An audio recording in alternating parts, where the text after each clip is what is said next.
What's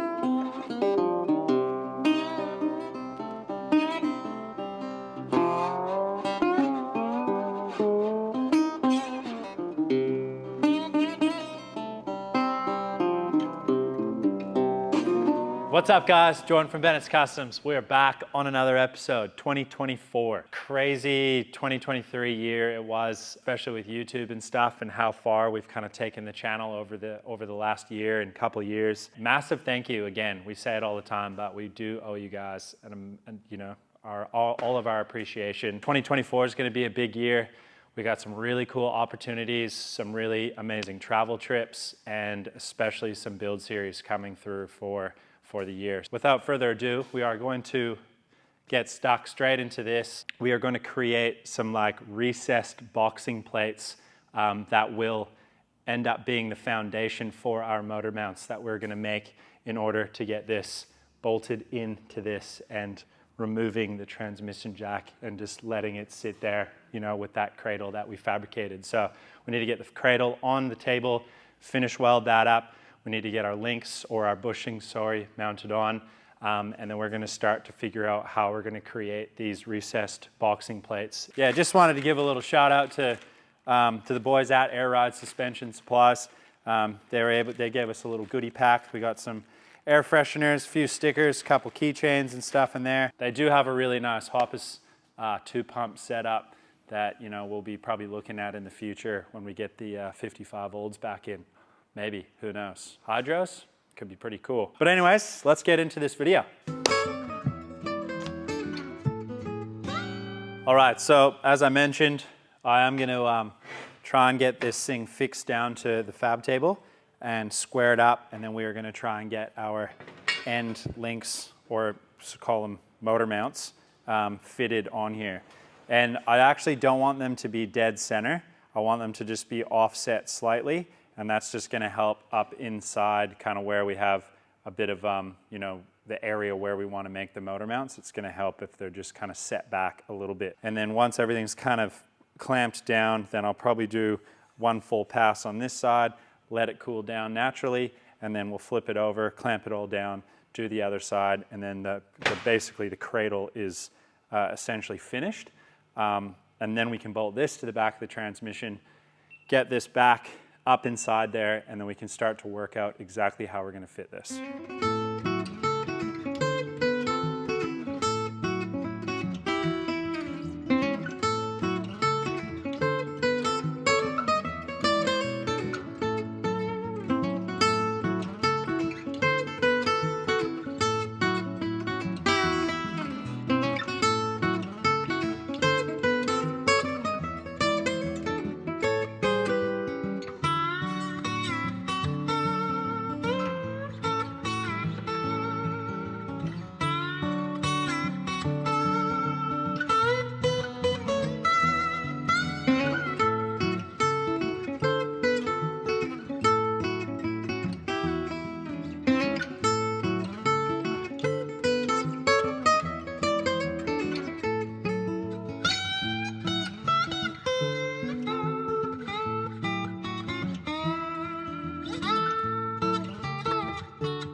All right, so as you can see from the previous video of using all my clamps, I actually used my little clamping set. This actually came from Princess Auto, surprisingly, back home in Canada. I used to work there actually for quite a few years. It was very fun.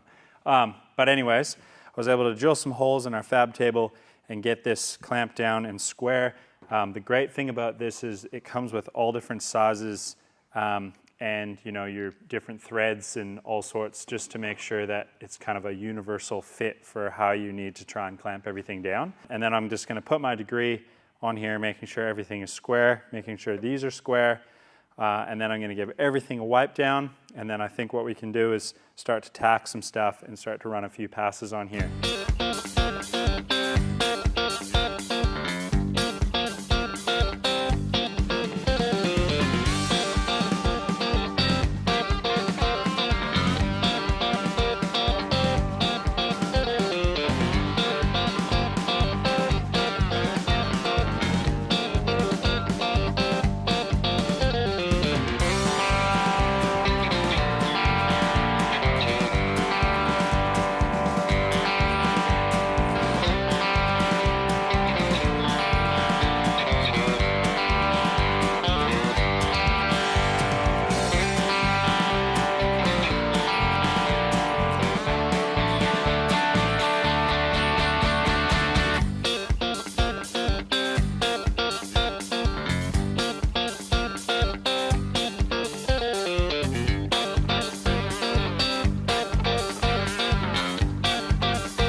All right, so we just pulled it out of the jig.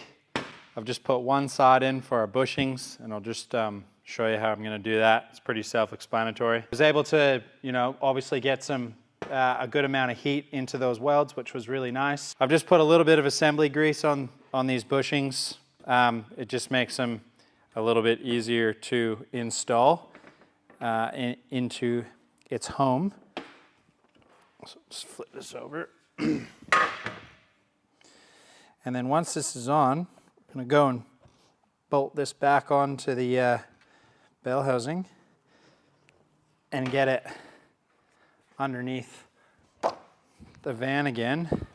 It's kind of funny, like a very simple piece like this, obviously it takes a fair amount of time, but we want it to be as strong as possible. And like I said in the previous episode, I'm not sure if this is going to be enough to kind of hold the weight of the motor. So there still might be another bracket or something, and I'd rather over-engineer it than under, as I mentioned. So we're just going to get this fitted back up, and yeah, we'll just get this fitted back up now, and then we can have a little look and see. Oh, we can get it.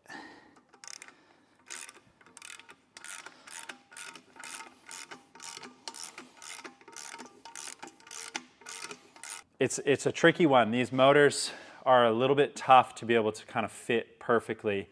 And, I would like to probably have this up, say another like 2 or 3 inches, which would be perfect.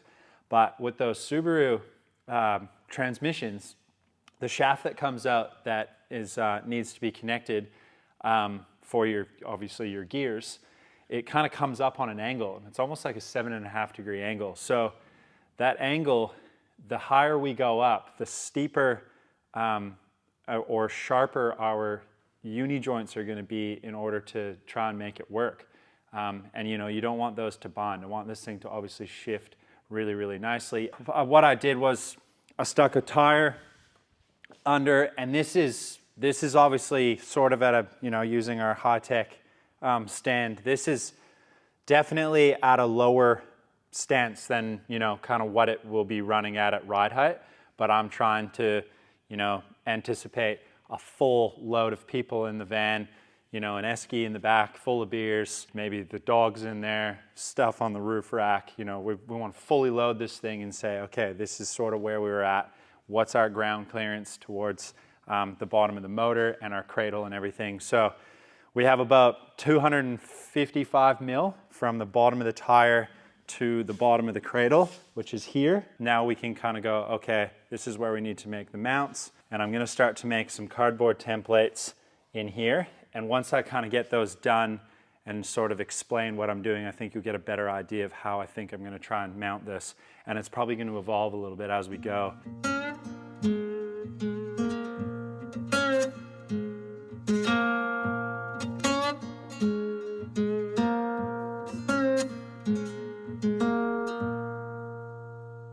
All right, so these frame rails they're paper thin. This whole car is just made of very thin material. I need to make something that either comes off these frame rails, that has a tab that comes out on both sides, that can pick this up.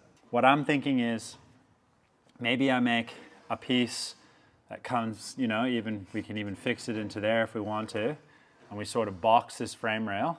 We utilize these holes for where the shock would be picked up to, and maybe we put another 2 here.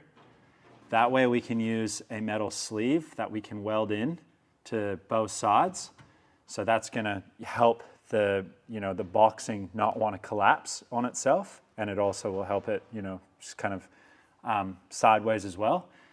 Then we kind of have, nice strong point here that's got those holes in that we can then sort of fabricate some tabs to come off of, and then we can kind of box the tabs in to obviously, make sure they're relatively strong as well. If there looks like, there's a bit of flex in it, or I'm not really happy with just utilizing this area to hold the motor, then what I'd like to do is maybe make something come off the boxing plate that would come, up to say the bottom of the floor, or we could kick one back to here, or, we could maybe bring something from over here and bring it up and down. you know, we can add some tube work to really try and support it if need be.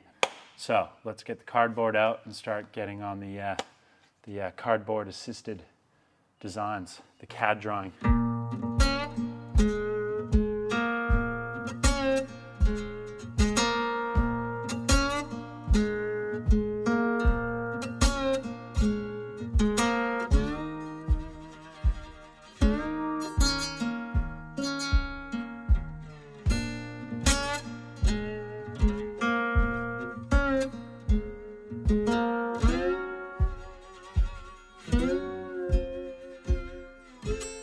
All right, so I've kind of made up my mind, I think, what I'm going to try and do. And rather than actually welding to the frame itself, I'm going to make little boxes that kind of sit in there with some sleeves, some bolts that'll hold it in, and then a couple bolts top and bottom. So it's going to sort of, the C channel of the frame will sort of go right around it, and then everything will kind of bolt in. And that way I can actually pull it out, fully weld it, do whatever I want, stick it in there. I can fully paint it before installing it.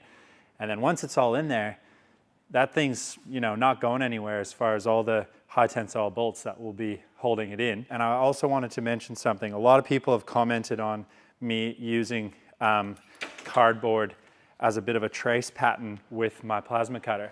And it works a lot of the time. A lot of these templates I'll just throw in a drawer. I have a drawer full of them. And you can get so many out of them before you actually start burning through, which is awesome to use. But there's a little tip that I want to show you, and it's kind of self-explanatory, but it's worth sharing, is that the tip on the end of this is obviously flat, and then it has a taper. So if I were to put this up against the edge like that now and start to cut with the plasma, it wouldn't actually cut right on our line. So if your templates have to be super accurate, as I need these ones to be, and I need it to be right on that edge, then you need to, you know, trim your template in. So what I did was I measured, so I'm just gonna draw you a little picture. If this is a flat edge, so this is your cardboard template laying flat, and this is our tip. So it comes down like this, up 45, and then this is obviously the tip of where it's actually going to be shooting. This is our material. So you need to measure between here and here. And whatever this measurement is, this is the material you want to remove off your cardboard. So if we take this off, then this would essentially be cutting directly on our line. So I know that 3.5 mil that I need to take off around the whole circumference of anything that I want to make sure that this template is accurate in the steel as, you know, what we have. I'm just going to trace all these out now, the 3.5 mil, trim them, and then we're going to cut these out, and then I'll hold them in and I'll show you what I'm trying to do here.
All right, so you saw we were able to use our cardboard templates with the plasma cutter That's twice on both, so you can see it's starting to just slightly burn the edge, but it still has a really hard edge, so these are still usable if I needed to cut more.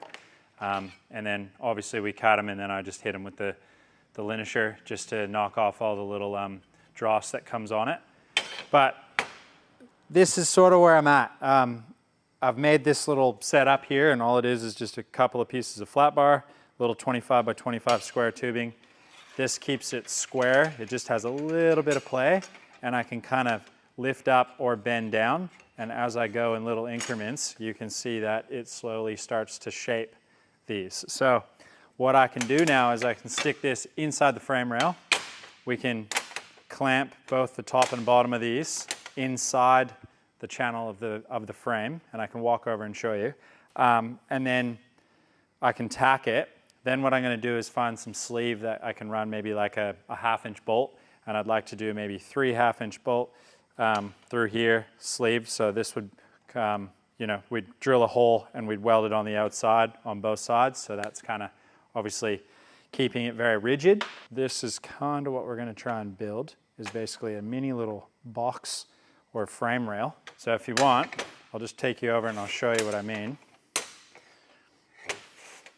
Lots of people say I talk too much, but I also want to thoroughly explain, you know, what we're trying to achieve, so you guys have a better understanding of what I'm trying to do.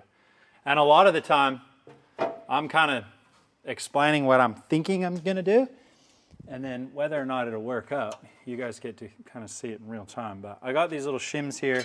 That's just to shim this back piece up. So that's going to go in there like that, and then this one will get clamped up into here. This one will get clamped onto the bottom like that, and then I can come in here, tack weld this, then we can pull this piece out, and then I can take my face in like that. And then now, once we have it bolted in here, bolted here, and in the bottom, there's no way that that can go anywhere, and it's obviously really rigid.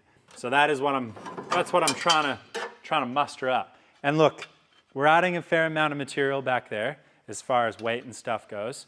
This motor is probably half, if not more than half the weight of the original motor that would have been in there. Obviously the gearbox is a little bit bigger, but completely all aluminum block and heads and everything obviously makes it considerably lighter than it was. So we're not adding too much weight, but we're also, you know, we want to make sure, I've explained it several times, that it is over-engineered so that it is strong as.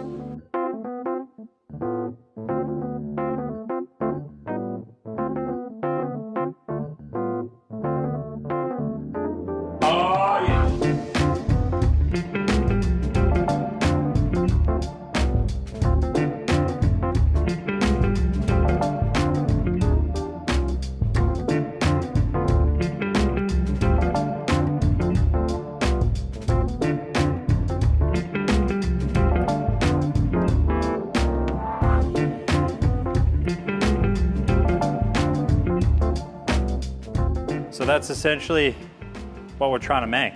Basically looks like a really nice swoop for a hot rod frame.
All right, so we got it fully welded on the inside and on the outside.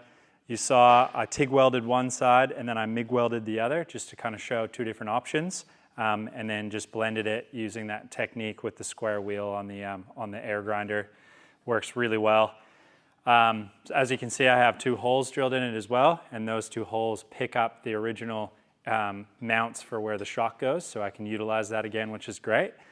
And I've kind of changed my mind a little bit. So I originally was going to stick this in, and we were going to cap it and box it all in and put sleeves and everything in, and I honestly don't think it's necessary. I think the way that I'm going to try and do this, it's going to sort of box itself using the mounts. So if you can imagine, it sits like this, and it's going to be kind of roughly right around there. I'll make a mount that will actually go inside here and come out and then come back in. So it'll be fully welded, which will kind of essentially box this, and then we can add a little top plate in between both to obviously make it so it's a little bit stronger. So I just want to show you how it kind of fits in. It's definitely a tight fit. Kind of snaps into place. That's where it's going to sit. And then I can, I'll just throw, this is the kind of aftermarket shock mount that comes with the kit for these rear control arms. We'll just throw these on here. And you can see what I mean by that'll clamp it in. We'll probably put another one right around here, and then it's going to have a couple along there as well, and then this will have the motor mount. So it's going to be really, really strong. The bonus is we can remove this to do all of our welding on the mount as well, so we're not going to be in here trying to get in all different weird angles. So I think I might end this video here. I feel like I was kind of talking a lot throughout it, but I just really want to show you guys and explain sort of my thought process in how to do this, because obviously there's no instruction manual on how to put a radial motor into a split window combi. So kind of thinking on the fly, trying to think obviously a few steps ahead. You know, being able to utilize that shock mount worked out perfect, and I think it should all come together really nicely. Yeah, hopefully you guys enjoyed that video. Please like, subscribe, hit notifications, and we'll see you next week when we get the other side done. We'll start making some motor mounts, and this thing will be in here with no stand under it, bolted in under its own weight, and then that's just a major box ticked on this whole entire project. From there, then we can move into you know, maybe looking at designing and fabricating up a new fuel tank, some radiators, and then we need to figure out our linkage setup for this as well, and then that'll all go in. So kind of going like kind of, you know, back to front, and then once we get to the front, we'll be doing shifter, clutch pedal, brake pedal, all that bracketry, all that stuff to make sure it test fit, brake lines, etc. Hopefully you guys enjoyed that, and we will see you next week on Bennett's Customs. Thanks very much, guys.